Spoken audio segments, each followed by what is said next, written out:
रात गहरी हो चुकी थी। आसमान पर बादल ऐसे रेंग रहे थे जैसे किसी राज को छुपाने आए हों। सराय के दरवाजे पर लटकता चिराग हवा में झूल रहा था और हर झूल के साथ साए दीवारों पर नाचते थे। उसी लम्हे अस्तबल के अंदर से ठक ठक की आवाज़ आई, किसी लोहे की, किसी कील की। सौदागर ने चौंक कर मुड़ कर देखा। अस्तबल वाला घोड़े की टाप से झुकी हुई आंखों से कील तलाश कर रहा था। घोड़ा बेचैन था, जमीन पर टाप मारता और जैसे कहना चाहता हो, अभी ना निकला तो देर हो जाएगी। अस्तबल वाले ने आहिस्ता कहा, जनाब, घोड़े की जूती की कील गुम हो गई है, अभी लगा लें वरना रास्ता भारी पड़ेगा। सौदागर ने सोने की थैली को थपथपाया, हंसा और बोला, एक कील के लिए मैं रुकूं? वक्त कीमती है। चिराग तेजी से झूला, घोड़े की आंख में अजीब सा खौफ चमका और दूर कहीं अंधेरे में किस्मत ने करवट ली। ये सौदागर जिसका नाम कमालुद्दीन था, बाजारों का बादशाह था। जहाँ जाता मुनाफा उसके कदम चूमता। उसी रोज़ भी उसने माल बेचकर भारी रकम कमाई थी, मगर दौलत के साथ एक आदत भी थी, जल्दी। वो हर काम वक्त से पहले निपटाना चाहता था, चाहे इंजाम पीछे रह जाए। सराय में घोड़ा लाया गया तो कमालुद्दीन की नज़रें सिर्फ थैली पर थी।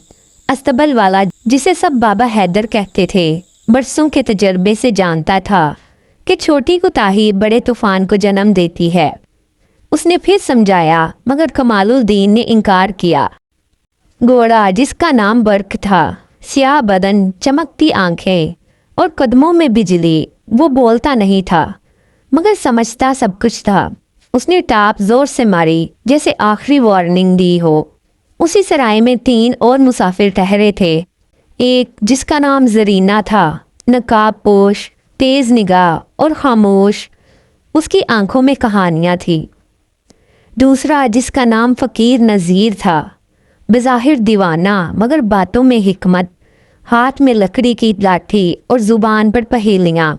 तीसरा जिसका नाम नौजवान सफ़वान था, तलवार बंदी, दिल में सच और रास्ते की तलाश। जरीना ने कमालुद्दीन की बात सुनी तो आहिस्ता कहा, छोटी चीज़ें बड़े रास्तों को बचाती हैं। कमालुद्दीन हंसा। फ़कीर नज़ीर ने ज़ेरे लब कहा, कील गुम हो तो घोड़ा, घोड़ा गुम हो तो राह, राह गुम हो तो सब कुछ गुम हो जाता है। किसी ने ना सुना। शहर से पहले काफिला रवाना हुआ। जंगल का रास्ता, नमी भरी हवा और दूर कहीं भेड़ियों की आवाज़। बरक के कदम लड़खड़ाए। अचानक एक मोड़ पर चटा कील निकल गई, जूती ढीली पड़ी। बरक चीख न सका मगर ज़मीन पर गिरा। कमालुद्दीन भी साथ गिरा। थैली लुढ़क कर झाड़ियों में जा छुपी। उसी लम्हे डाकुओं का गोल नमूदार हुआ। सफ़वान तलवार लेकर आगे बढ़ा। जरीना ने तीर कमान संभाली। फ़कीर नज़ीर ने लाठी ज़मीन पर टकाई। और अजीब बात ये कि हवा रुक गई। लड़ाई में सफ़वान ज़ख्मी हुआ। जरीना ने नकाब हटाया। वो दरअसल करीबी रियासत की शहज़ादी थी तो इंसाफ की तलाश में निकली थी। फ़कीर नज़ीर ने हंसते हुए कहा, वक़्त आ गया है कमालुद्दीन। उसी लम्हे घोड़ा बरक उठ खड़ा हुआ। दर्द के बावजूद उसने डाकू के सरदार को पीछे धकेला, मगर जूती के बगैर कदम कमज़ोर थे। कमालुद्दीन की आंखें खुली। कील की कीमत समझ में आ गई। कमालुद्दीन ने अपनी थैली निकाली, सोना ज़मीन पर बिखेर दिया ताकि डाकू भटक जाएं। सफ़वान को सहारा दिया। जरीना ने रास्ता दिखाया। फ़कीर नज़ीर ने जूती बांधी। एक पुरानी कील निकाली जो वो बरसों से संभाले हुए था। कील ठोकी गई। घोड़े बड़क ने सर हिलाया। शहर के साथ वो सब महफूज मुकाम पर थे। कमालुद्दीन ने सर झुकाकर कहा, आज मैंने सीखा है कि वक़्त बचाने की जिद जिंदगी गंवा देती है।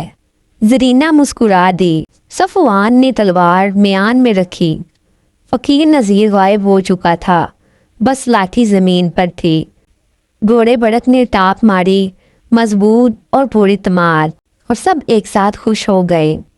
یہ کہانی ہمیں یہ سبق سکھاتی ہے کہ چھوٹی سی کوتاہی بڑے نقصان کی جڑ بنتی ہے۔